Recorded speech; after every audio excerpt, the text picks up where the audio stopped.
Olá, pessoal! Hoje nós vamos estudar os répteis, mais um grupo aí do reino Animalia.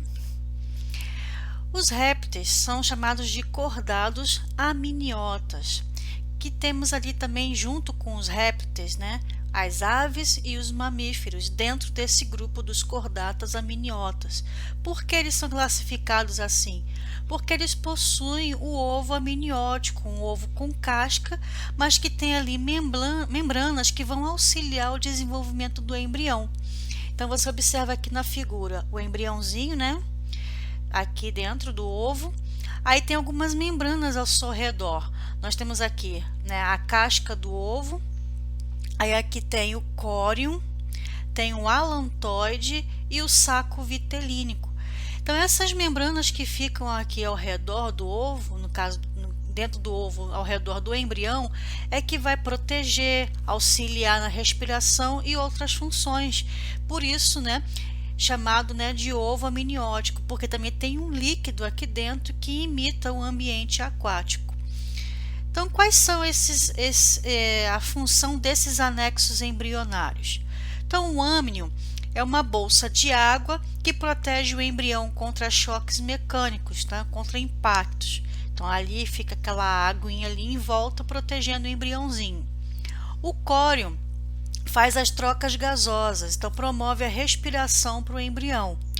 O saco vitelínico tem ali o vitelo, que é responsável por nutrir o embrião, já que ele não tem contato com a mãe, né? Não tem ali uma placenta ou um cordão umbilical para que a mãe possa passar nutrientes para o filhote. Não existe isso.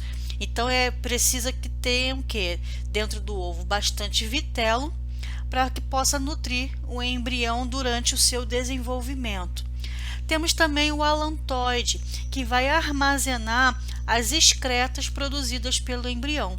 Então, está vendo que tem vários anexos dentro do ovo que vai facilitar o processo de desenvolvimento desses animais. Agora vamos ver algumas classes dentro, né? Alguns grupos dentro da classe Reptilia, que são dos répteis. Então, a classe Reptilia, nós temos a subclasse Sphenodontia. Essa subclasse é uma subclasse bem pequenininha, só tem duas espécies representando, que nós temos aí o exemplo da tuatara, que é um tipo de lagarto que só é encontrado na Nova Zelândia. Então, é uma espécie, só tem esse exemplar, então é um grupo, uma subclasse, né, um grupo bem pequeno. Outra subclasse é da esquamata. Esse já é maior, né, que aí temos os lacertílios, os lagartos, lagartixas, camaleões, as iguanas, o dragão de Komodo e o monstro de Gila. Então, todos esses animais estão dentro aí, né, do grupo lacertílio, que está na subclasse esquamata. Então, você pode ver, né, algumas fotos desses animais. Uma curiosidade a respeito dos camaleões, né? Muitas pessoas pensam que eles mudam de cor para fazer camuflagem, mas isso não é uma informação correta. Ele muda de cor sim, mas para representar, como dizer assim, o estado de espírito dele, vamos dizer. Então, quando ele está com fome, ele está com uma cor diferente. Se ele se sente ameaçado por um predador, ele pode apresentar uma outra coloração. Se ele está ali querendo se exibir, né, para poder fazer a sua reprodução, também é uma outra cor que ele vai apresentar. Então, ele vai mudar de cor de acordo com aquilo que ele está sentindo no momento, tá? Vamos dizer assim. Mas não é para fazer camuflagem, tá? Então, aqui, ó, a lagartixa, o camaleão, a iguana. Aí nós temos aqui o dragão de Komodo. O dragão de Komodo, ele é um lagarto bem grande, ele pode chegar aí a mais ou menos uns 3 metros de comprimento, e ele é venenoso porque ele possui na sua saliva bactérias patogênicas. Então, quando ele vai ali, né, predar, matar um animal para ele se alimentar, a sua mordida, né, na sua abocanhada que ele dá, na saliva dele possui essas bactérias que vai matar, no caso, a sua presa por causa de uma infecção, né? Então, é assim que ele faz a sua caça. Então, já pensou receber uma mordida de um animal desse, né? com bactérias super poderosas ali, patogênicas, que podem matar, né, uma pessoa em questões de minutos, por causa de infecção generalizada. Outro lagarto também bem venenoso, mas muito venenoso mesmo, é o monstro de Gila. Tá? Então são animais que possuem aí a saliva, né, bem venenosa. Esses animais têm uma estratégia de fuga dos seus predadores que nós chamamos de autotomia, que é o ato de largar a cauda, né, largar o rabo. Por que eles fazem isso?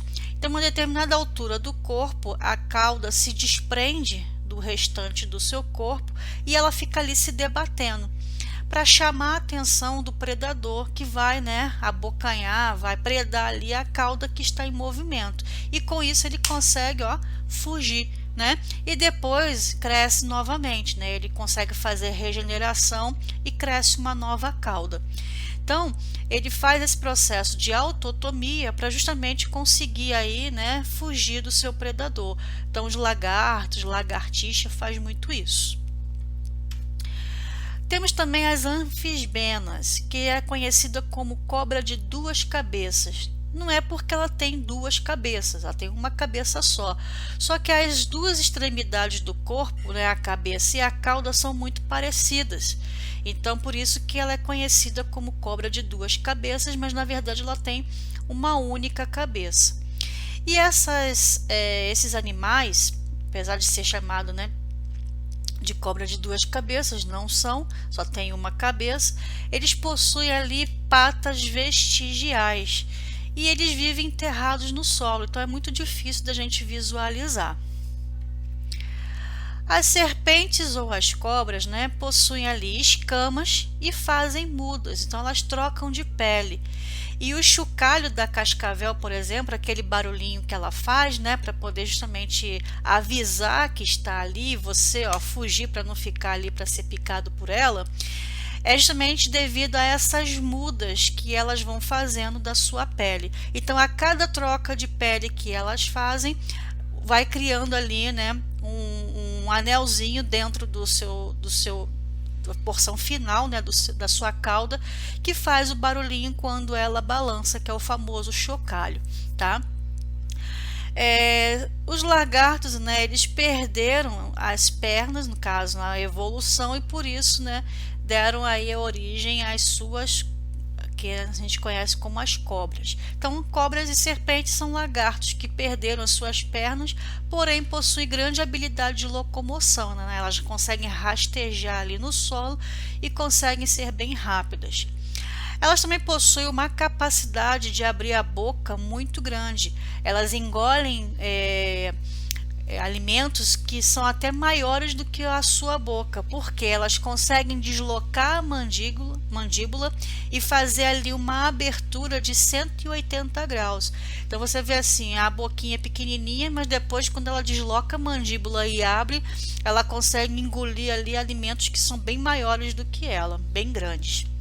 E também possui o seu sistema digestório elástico, né? Então o esôfago ali vai também dilatar para conseguir engolir esse alimento grande, e elas não possuem esse osso que tem aqui, que é o externo, né? Esse osso externo, no nosso caso, ele une as nossas costelas na nossa caixa torácica.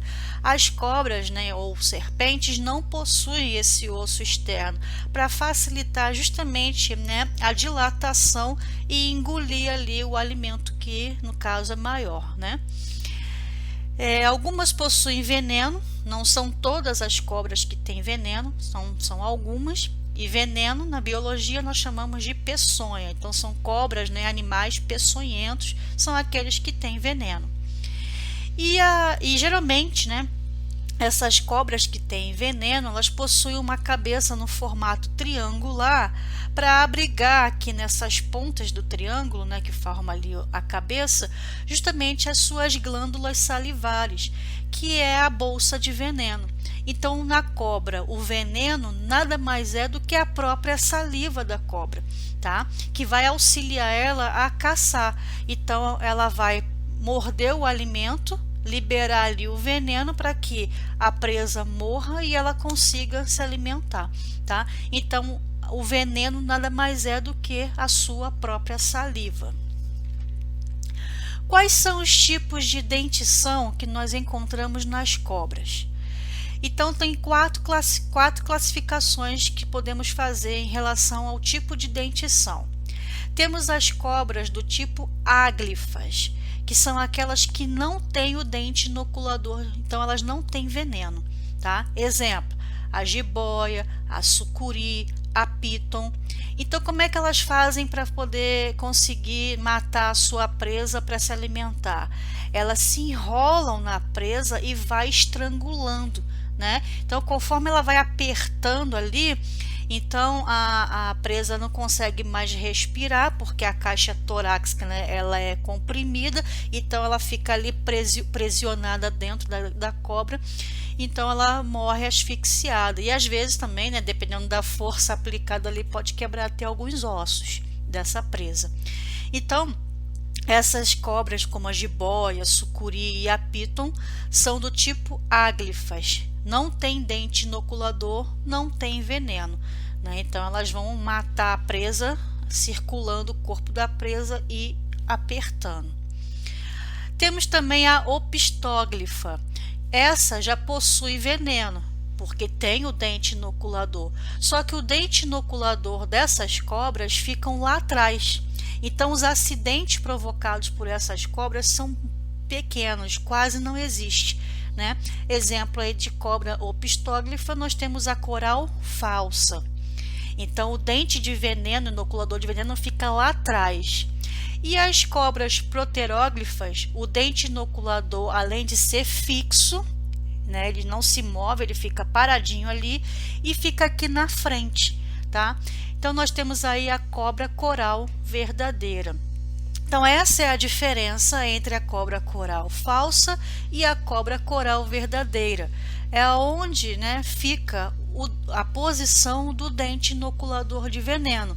A coral falsa fica lá atrás, então é do tipo opistóglifa, e a coral verdadeira fica aqui na frente, né, que é do tipo proteróglifa. Tem muitas pessoas que falam assim, a diferença entre a cobra coral falsa e a verdadeira é a sua coloração, fecha o anel na barriga, que não sei o que e tal. Tudo isso não é verdade, tá? É tudo lenda urbana. A diferença mesmo entre uma cobra coral falsa e uma cobra coral verdadeira é o tipo de dentição. E existe também as cobras sonelógrafas, que são aquelas que possuem o dente inoculador na frente, porém ele é móvel, ele consegue se movimentar de acordo com a abertura de boca que esses animais fazem. Nós temos o exemplo aí, a jararaca e a cascavel, que aqui no Brasil são as que mais têm veneno, né? São as mais venenosas e as que mais provocam acidentes aí em relação à picada de cobra, tá? Então a jararaca e a cascavel têm o dente inoculador na frente do tipo móvel, tá?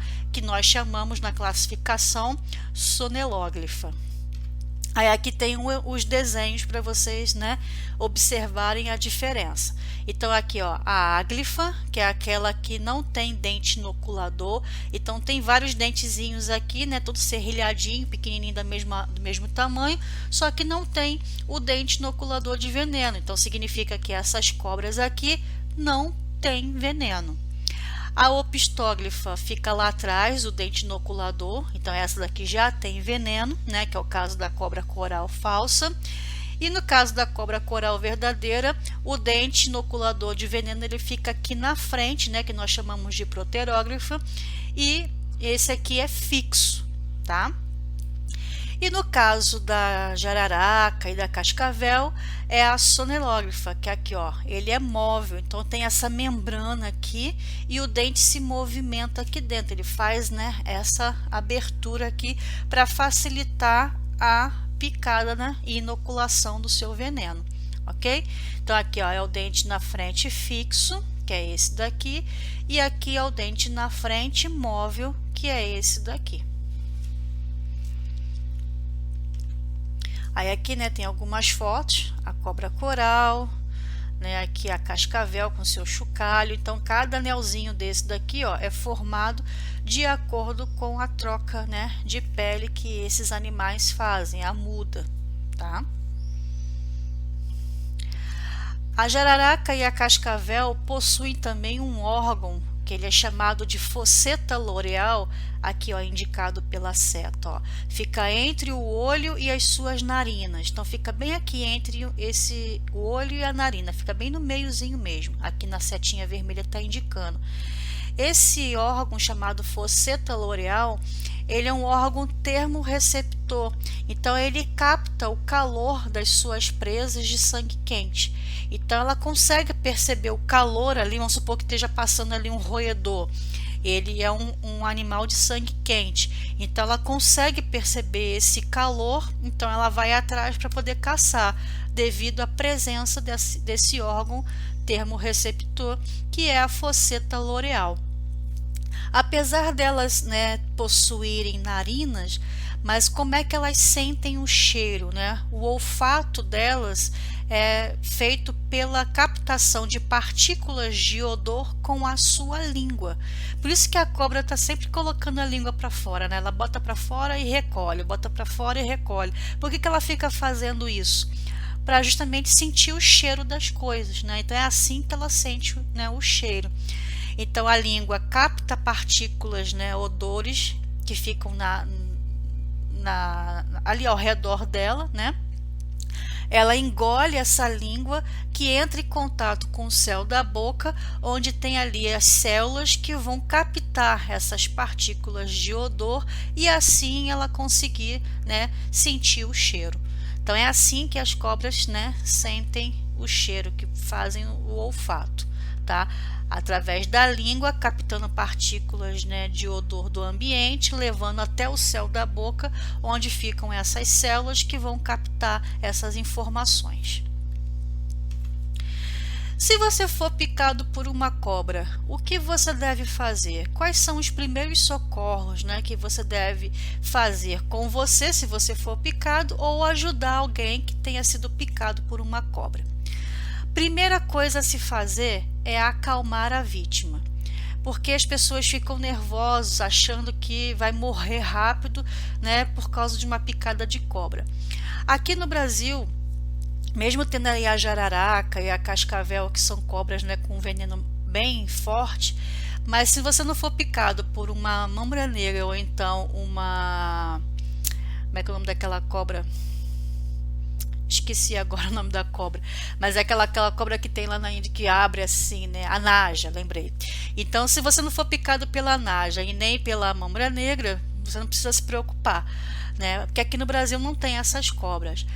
E as que tem aqui, você consegue ainda buscar socorro no hospital, no pronto-socorro, no centro médico, para fazer o quê? Tomar ali o soro antiofídico. Então, a primeira coisa que você tem que fazer, acalmar a vítima, porque quanto mais o batimento cardíaco acelerado, maior a circulação de sangue e espalha o veneno da cobra. Então, se você mantém a calma, né, o coração vai bater de forma regular e não vai espalhar tão rápido assim o veneno. Procurar também lavar o local da picada com água e sabão, porque a boca da cobra tem várias bactérias e isso pode provocar uma infecção. Então, lavar o local da picada com água e sabão. Se for picado numa região próxima, onde você tem ali uso de anéis, relógios, cordões, então é bom você retirar esses objetos, porque pode provocar um inchaço e prender a circulação, porque o objeto, um anel, por exemplo, vai ficar preso ali. Então, se for picado, por exemplo, aqui na mão e você tem um anel, um relógio, uma pulseira, tira esses objetos, porque se por acaso inchar, né, não vai acontecer ali de ficar estrangulando a sua pele, ok? Nunca faça garroteamento. O que é garroteamento? Tem gente, vamos supor que eu fui picada aqui no meu braço, aí eu vou amarro uma fita, um elástico aqui, para evitar que a corrente sanguínea, né, o veneno venha e espalhe para o meu corpo. Então fica preso aqui. Isso é um garrote, né, um garroteamento. Nunca faça isso. Ah, mas por que, professora? Se eu prender aqui, eu vou deixar o veneno só aqui. Só que os venenos da cobra são altamente tóxicos e isso pode fazer o quê? Apodrecer o seu braço, né?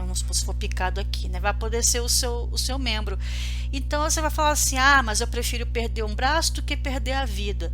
Não, você não vai perder nem o braço e nem a vida se você seguir as orientações corretas e ir logo para um hospital tomar o soro antiofídico. Tá? Então não precisa fazer o garroteamento, porque com isso você vai só dificultar as coisas e acabar perdendo, né, o membro ali onde foi picado. Então nunca faça garroteamento. E nunca também faça, né, aquele negócio que tem aí, o pessoal fala de cortar, furar o local da picada para extrair o veneno. Tem gente até que fala, né, de chegar assim, morder, chupar o veneno e cuspir fora. Nunca faça isso, tá? Porque o veneno pode entrar em contato com a mucosa, ser absorvido, então vão ser duas pessoas envenenadas ao invés de uma, né? Então, primeira coisa que tem que fazer: acalma a vítima, lava o local da picada com água e sabão e leva a pessoa rapidamente, né, para um hospital para que possa receber o soro, né, antiofídico a tempo, ok? Então, cuidado com essas lendas urbanas de passar coisas em cima como café, pasta de dente, não sei o que, nada disso funciona, tá? O que funciona mesmo é tomar o soro antiofídico lá no hospital. A subclasse crocodília, quais são os representantes, né? Nós temos aí o crocodilo, o jacaré e o gavial. Já vou mostrar a foto dos três para vocês observarem as diferenças. Esses possuem presenças de escamas na pele, o corpo revestido por placas ósseas dérmicas que evita o animal a perder água para o ambiente. Vive na água só como estratégia para obter mais alimento, mas esses animais, né, os répteis em geral, eles não são dependentes do meio aquático, como é a classe anterior, né, no caso os anfíbios, que precisam da água para até se reproduzir e para manter a pele úmida para poder fazer trocas gasosas, já que eles respiram pela pele. No caso dos répteis, não. Os répteis não precisam da água para nada, nem para reprodução, nem para respiração, para nada. Mas você sempre vê, né, um jacaré na água, a tartaruga, né, se for no caso marinha ou de água doce, você vê ali na água, mas como estratégia, né, para busca de alimento, apenas isso. Mas não é que ela é dependente do meio aquático para viver, porque esses animais ganharam o ambiente terrestre. O crocodilo marinho da Austrália pode chegar até 7 metros de comprimento, né, e é o mais que causa acidentes com humanos, porque ao contrário dos tubarões, que não gostam de carne nem do gosto do sangue humano, os crocodilos e os jacarés gostam muito, né, da carne humana e do sangue humano, tá? E esses animais provocam muitos acidentes nos locais, né, principalmente margem de rio e tal. E esse daí da Austrália começou. Imagine um bicho de 7 metros de comprimento vindo atrás de você para te atacar, né? Complicado. Sai correndo. Aí aqui tem um crocodilo, a foto dele, né? Ele tem o focinho mais fino do que o jacaré. E com a boca fechada, você consegue ver os dentes de cima e de baixo. Então, você vê aqui, ó, os dentes de cima e os dentes de baixo, né? Quando ele fecha assim, você consegue ver os dois, tá? Já o jacaré, ele tem o focinho mais grosso e com a boca fechada, você só consegue ver os dentes de cima, que são os dentes superiores. Você não consegue ver nenhum dente inferior aqui, tá? Então, somente os dentes superiores quando você vê ali com a boca fechada. Então é só assim. E no caso do gavial, que é um réptil que você encontra na Índia, tá? Aqui no Brasil não tem. Ele tem o focinho comprido e fino na ponta, tá? É bem diferente, né, dos outros, olha só. É bem exótico, bem diferente, tá? Então essa é a diferença entre esses três. Agora na subclasse Quelônia, que para mim é a mais fofinha de todas e a que eu mais gosto, que são as tartarugas, né? Então nós temos aí as tartarugas marinhas, nós temos as tartarugas de água doce, temos os cágados, que também é de água doce, tem os jabutis, que são os terrestres. Esses animais possuem escamas na pele, ó, você consegue ver aqui na fotografia suas escamas, tá? E tem o casco, né, que é uma carapaça dorsal fundida com um plastão ventral, que é essa parte aqui, ó, da figura dá para ver. Então é uma como se fosse uma peça única, tá? Ele é fundido um no outro. Então tem aqui o casco que é de cima e esse plastão ventral aqui que é embaixo, mas ele é unido, né? Então é como se fosse uma estrutura só, que serve para proteção da tartaruga. Esses animais também possuem as suas costelas e as suas vértebras também fundidas a esse casco, então fica tudo junto, tudo grudado numa única estrutura, e não possuem dentes. Somente uma lâmina única na boca, né, para facilitar ali a sua alimentação, principalmente de vegetais, né? Mas não experimenta botar o dedo na boca desse animal. Se ele morde com vontade, machuca. Eu já tive essa experiência e dói pra caramba, né? Mas eles não têm dente, tá? Somente uma lâmina que vai ajudar ali a cortar as folhas, né, dos vegetais que eles alimentam. Ou de algas, né? Se no caso tartarugas marinhas também comem, ok? Aqui tem um exemplo, né, de tartaruga, que é a tartaruga couro, uma tartaruga brasileira que pode chegar a 2,5 metros de comprimento, bem grande, né? Tem a tartaruga também da Amazônia que também chega praticamente a esse tamanho, 2,5 metros de comprimento. São tartarugas bem grandes. E não podemos deixar de falar de répteis sem falar dos principais répteis que esteve aqui na Terra, né, que são os dinossauros. Eles surgiram há 365 milhões de anos atrás, mas também já foram extintos, né, há 70 milhões de anos atrás, tá? A hipótese mais aceita para explicar a extinção desses animais foi aquele meteoro que caiu ali no Golfo do México, que suspendeu uma poeira muito grande, né, com o impacto ali do meteoro. E com isso dificultou, né, os vegetais a fazerem fotossíntese, então os herbívoros morreram de fome porque não tinham o que comer devido à falta de fotossíntese, e os carnívoros morreram devido à falta dos herbívoros para se alimentar. Então mexeu em toda a cadeia alimentar e com isso eles ficaram extintos. Quais são as características gerais dos répteis? Então, para a conquista do ambiente terrestre, eles precisaram, né, ter o quê? Pele grossa e permeabilizada com queratina. Queratina é a mesma proteína que nós temos, por exemplo, nas nossas unhas, no cabelo, né? Que vai impedir aí, nesse caso da pele, a perder água para o meio ambiente. Eles ganharam respiração pulmonar, né? Então, os pulmões são abastecidos com ar por causa da caixa torácica que vai impulsionar o ar para dentro dos pulmões. A excreção é feita de ácido úrico, então é uma toxina, uma excreção que não é muito tóxica, então não precisa de tanta água assim para poder diluir. Não sei se você já observou ali fezes de lagartixa, por exemplo. Você vê aquela coisa pretinha e uma gosminha branca junto. Então essa gosminha branca aí é o ácido úrico, que no caso é a urina do animal. O sistema circulatório com 3 cavidades, né, semelhante ali ao dos anfíbios, que é o grupo que a gente viu anterior. Então tem ali 2 átrios e 1 ventrículo. Só que nos crocodilos tem uma diferençazinha, e isso é que costuma cair em prova porque é a exceção, né? Nos crocodilos vão ter 2 átrios e 2 ventrículos. Observe essa fotografia aqui comigo para vocês entenderem essa parte da circulação. Então aqui, ó, eu tenho aqui o coração de um anfíbio, né? Então aqui, ó, 2 átrios e 1 ventrículo. No caso dos répteis, também, ó, 2 átrios e 1 ventrículo. Só que aqui ele possui um septo, tá? Esse septo quase que separa, né, os 2 ventrículos ali em dois, como se fossem 2. Só que aqui, ó, tem uma pequena passagem. Então, por isso que é considerado um único ventrículo, apesar de que tem alguns escritores, alguns autores que dizem que não, que é como se fosse, né, dois ventrículos. Mas a nível de segundo grau, nível de ensino médio, você considera que é 2 átrios e 1 ventrículo. No caso do ser humano, ó, são 2 átrios e 2 ventrículos, tá? Então aqui já está começando, né, a fechar ali um septo para originar um coração tetracavitário. É claro que dentro ainda dos répteis nós temos os crocodilos, que esse septo aqui ele vai se fechar.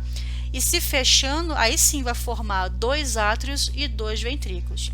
Então, só para esclarecer, nos répteis, a maioria, com exceção dos crocodilos, né? Então, os répteis eles têm um coração tricavitário, 2 átrios e 1 ventrículo.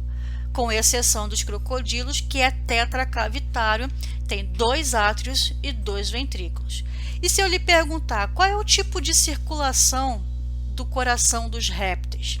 Então, a circulação é dupla, porque o sangue passa 2 vezes pelo coração.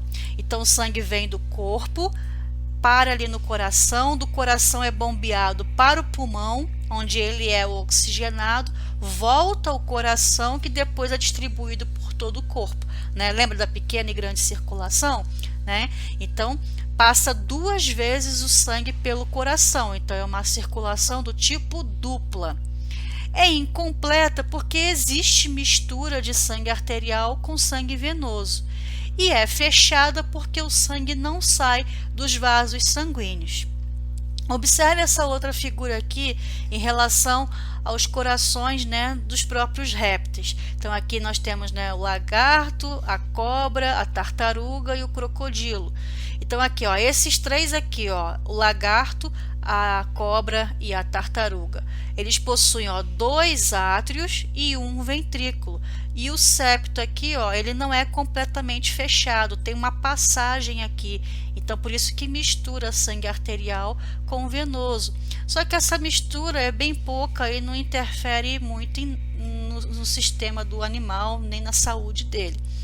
Já no caso dos crocodilos, aqui temos um átrio, outro átrio, um ventrículo e outro ventrículo. Então, 2 átrios e 2 ventrículos. E o septo aqui, ó, ele é totalmente fechado. Então, como é que você diz que no caso dos crocodilos a circulação é do tipo incompleta, se o septo é totalmente fechado? A mistura que vai ocorrer do sangue venoso com o arterial vai acontecer na aorta, porque ela aqui, ó, tem essa passagenzinha aqui que permite a mistura dos 2 tipos de sangue. E esse processo aqui, né, esse local aqui na aorta que acontece essa mistura sanguínea, é chamado de forame de Paniza, tá? Então, mesmo sendo 2 ventrículos com um septo totalmente fechado, ocorre a mistura de sangue venoso com arterial, só que nas artérias aqui, né, no caso na aorta, no forame de Paniza, tá? Então, continua sendo incompleto por causa disso, tá? Então, ó, circulação dupla, incompleta e fechada. O sistema digestório é completo, né? Então, possui boca e cloaca, tá? Então, aqui tem a cloaca, que é por onde sai ali, né, as fezes, a urina, que é em forma de ácido úrico, e também, né, é onde eles colocam os óvulos. Temos também o tipo de regulação térmica corporal, que nós chamamos de ectodérmicos. Por que ecto? Porque a regulação é feita de forma externa. Então, como é que eles vão regular o seu sangue? Por isso que eles são considerados animais de sangue frio. Por não fazer a regulação interna de acordo com a alimentação, igual a gente mantém a temperatura corporal porque a gente come. Esses animais aí não retiram energia do alimento para aquecer o sangue. A energia que vai aquecer o sangue é externa, por exemplo, no sol. Então, quando o lagarto está ali, né, com o sangue frio, mais frio, a temperatura ambiente está fria, então ele procura um solzinho ali para se aquecer. E se esquentou demais, aí ele vai para a sombra.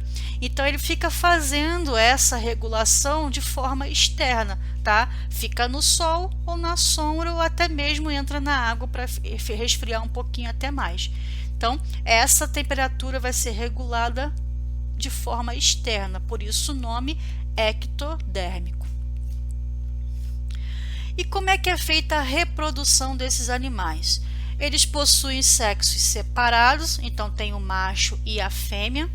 A fecundação é do tipo interna, então o macho vai depositar os seus gametas dentro da fêmea, onde vai ocorrer a fecundação. E não tem desenvolvimento de larva, o desenvolvimento é do tipo direto, porque não tem larvas, tá? E a maioria são ovíparos, colocam ali um ovo com casca.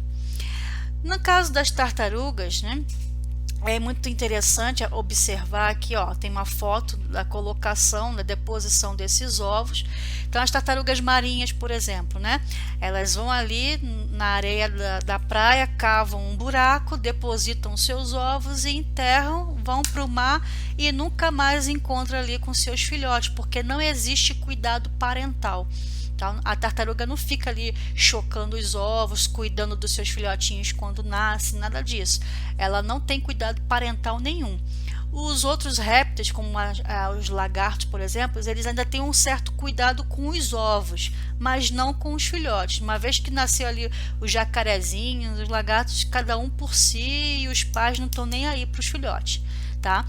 Então, não tem praticamente cuidado parental nenhum. E no caso do sexo, né, que determina se vai ser macho ou fêmea, o que determina o sexo nesses animais não é através de cromossomo sexual. Então, não existe um cromossomo sexual para determinar o sexo desses animais. Como é que nascem, então, machos e fêmeas? Vai ser de acordo com a temperatura onde esses ovos foram depositados. Então, um exemplo ali da tartaruga, né? Ela cavou um buraco ali na areia, depositou os seus ovos, enterrou, foi para o mar e tchau. Aqueles ovos ficaram acondicionados na areia se a temperatura daquele ambiente estiver abaixo de 28 graus, as tartaruguinhas que vão nascer ali são todas macho. E se tiver uma temperatura acima de 28 graus, os filhotinhos que vão nascer ali, as tartaruguinhas, vão ser todas fêmeas. Então, é a temperatura que vai influenciar no sexo desses animais, tá? Diferentemente, né, dos outros, que é feito a nível DNA cromossomial. Os machos possuem um órgão copulatório chamado hemipênis, né? Que é um conjunto de dois, é como se ele tivesse dois pênis. E tem esses espinhos aqui também para facilitar o quê? A grudar na fêmea. Uma cobra, por exemplo, ela não tem membros para segurar ali o parceiro. Então, no caso, o macho possui esses espinhos no pênis, né? Que é chamado de hemipênis, que vai ali prender na fêmea até ele conseguir depositar os seus gametas e depois solta, tá? Então, aqui tem várias fotografias, né, mostrando essa estrutura copulatória desses animais, ok? Então, ficamos por aqui. Se tiver alguma dúvida, é só me mandar uma mensagem e até o próximo assunto, então. Tchau, tchau.